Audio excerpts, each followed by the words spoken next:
बिहार का election result आ गया और एनडीए को जबरदस्त बहुमत मिला।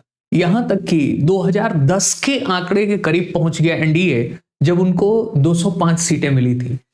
तो एक अनुमान लगाया जा रहा था कि बहुत कांटे की लड़ाई होगी और इतने वर्षों के शासन के बाद एक एंटी इनकम्बेंसी होगी नीतीश कुमार सरकार के विरुद्ध में।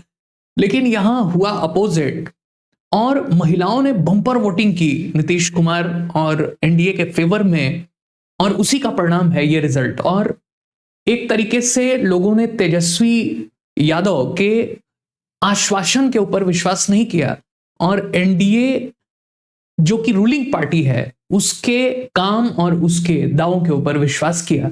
और कोई भी एग्जिट पोल यह अनुमान नहीं लगा रहा था कि 200 पार आंकड़ा जाएगा।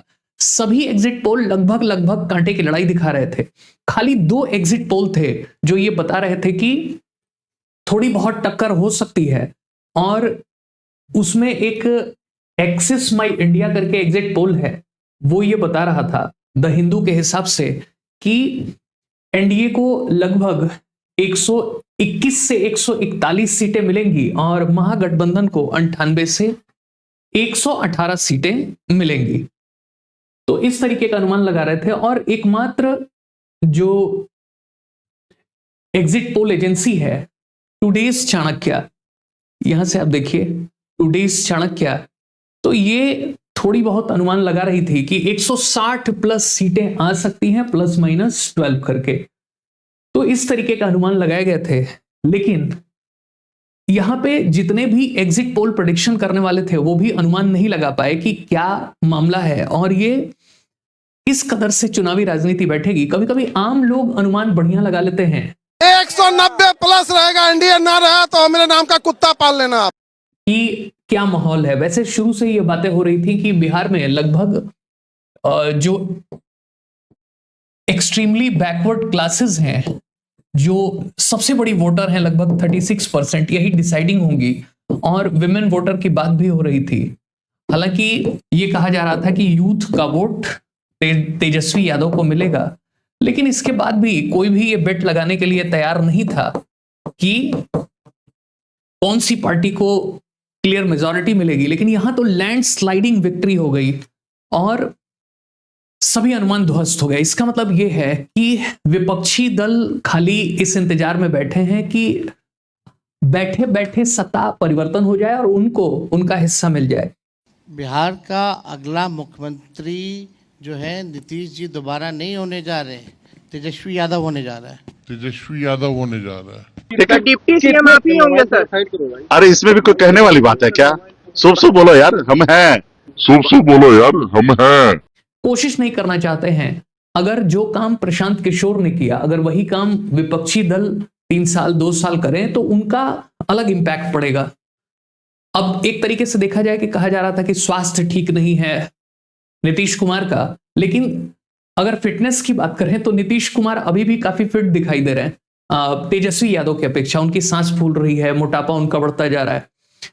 और जहां तक राहुल गांधी का सवाल है तो वो एसआईआर के ऊपर तो उन्होंने वोट चोरी यात्रा और कौन कौन सी यात्रा निकाल दी और उसके बाद 57 दिन गायब हो गए पूरे बिहार के इलेक्शन से। तो वो इसी तरीके की राजनीति करते हैं। एब्सेंट होने की प्रवृत्ति उनकी बहुत ज्यादा है। भाई और बहनों, मैं आपको अपना बेटा सौंप रही हूँ।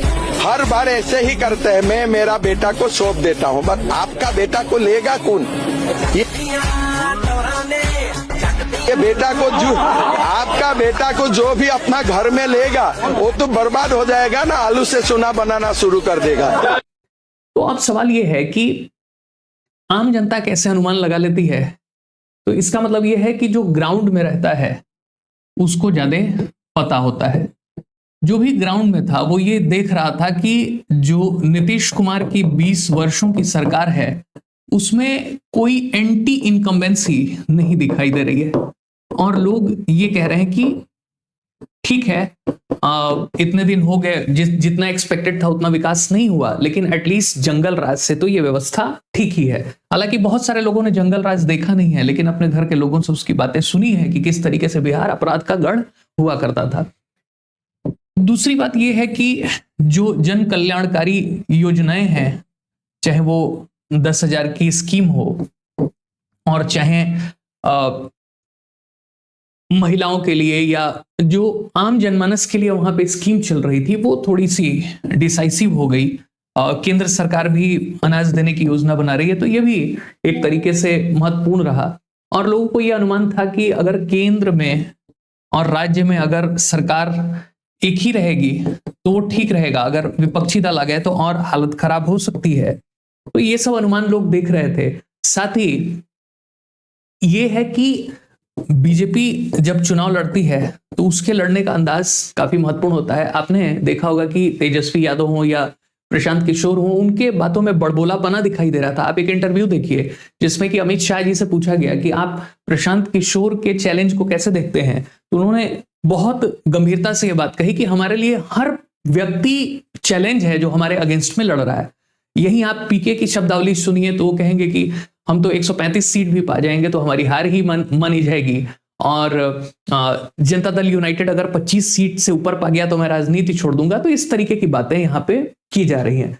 लोगों ने कहा कि ऐसी चर्चा है कि आपको बेस्ट के सिनेरियो में 130-35 सीट आ सकता है, सरकार आपकी बन सकती है। जी, मैंने ऑन रिकॉर्ड कहा है, फिर रिपीट कर देता हूं, अगर जनसुराज को 125-30 सीट आया तो मैं उसको अपनी बहुत बड़ी हार मानूंगा, जनसुराज की हार मानूंगा, अपने प्रयासों की विफलता मानूंगा कि 3 बरस मैंने अपने जीवन का सब कुछ दांव पर लगाया है, सब कुछ झोंका है, जो भी बुद्धि, समझ, संसाधन भगवान ने मुझे दिया है, सब कुछ लगाने के बाद अगर मैं सिंपल मेजॉरिटी लेकर आऊं, जनसुराज को 125 सीट आएगा तो उसको मैं हार मानूंगा, तो उसके नीचे तो सब हार ही है।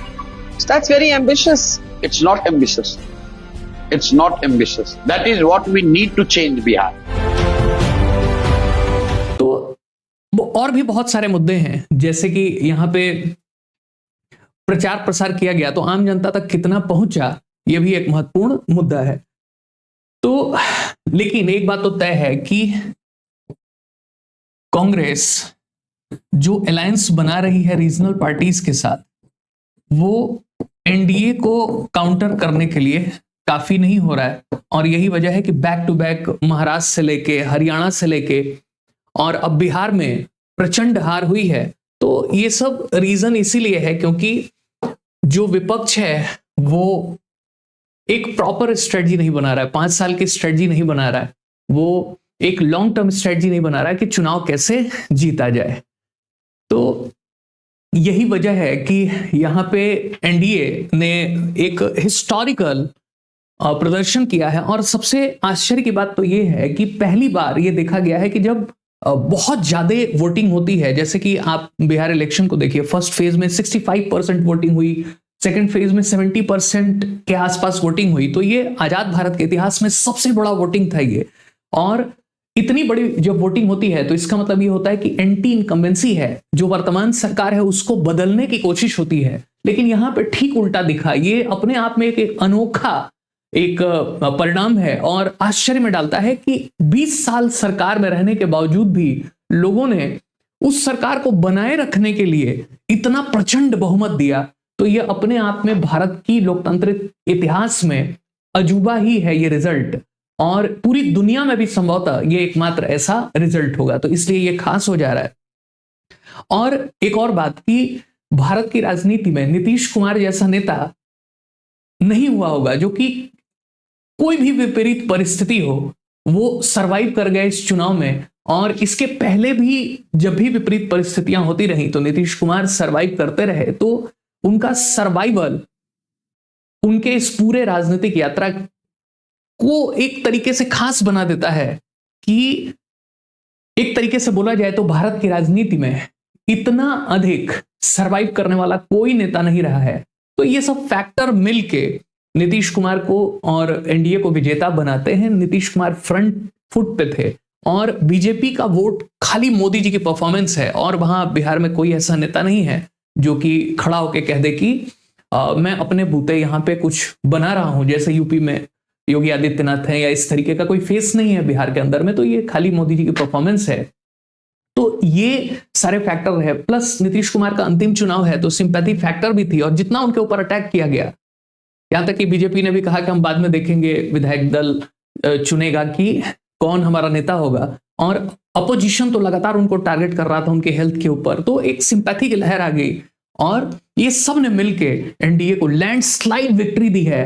अब इसका प्रभाव इतना होगा कि दूसरे राज्यों में भी होगा, 2027 के यूपी चुनाव में भी इसका प्रभाव दिखेगा और आगे जितने भी चुनाव होंगे ये बहुत बड़ा प्रभाव दिखेगा, क्योंकि बिहार चुनाव को विपक्ष मान रहा था एक ऑक्सीजन, एक वेंटिलेटर सपोर्ट, एक बैकबोन जैसा मान रहा था। तो यहाँ पूरी जो उनकी आशाएं हैं वो ध्वस्त होती हुई दिखाई दे रही हैं और यहाँ तक कि लोग तेजस्वी तो खुल के अपने को सीएम कह रहे थे और जो मुकेश सहनी है वो भी डिप्टी सीएम बन के घूम रहे थे। एक भी सीट नहीं मिली वीआईपी को, उनकी पार्टी को। और अब तो हालात ये है कि आरजेडी जो पिछली बार सबसे बड़ी पार्टी थी, उसको अब हालात ये हैं कि अगर 25 सीट नहीं आएगी फाइनली तो उसको विपक्ष का नेता भी बनाने में दिक्कत होगी, क्योंकि 10% सीट चाहिए होती है। 243 सीटें हैं तो कम से कम यहाँ पे 25 सीटें चाहिए आपको विपक्ष का नेता बनने के लिए। तो अब तो खाली यही जीत मानी जाएगी आरजेडी की कि विपक्ष का नेता बन पाए, और इस तरीके के परिणाम की बिल्कुल आशा नहीं थी।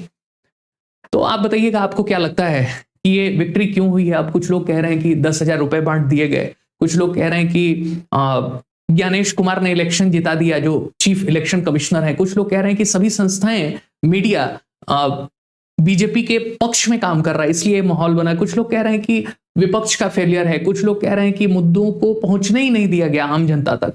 तो ये बहुत सारी बातें उठ रही हैं। आपको क्या लगता है कि ये इलेक्शन का जो परिणाम है ऐसा क्यों आया जो इतना ऐतिहासिक बन गया?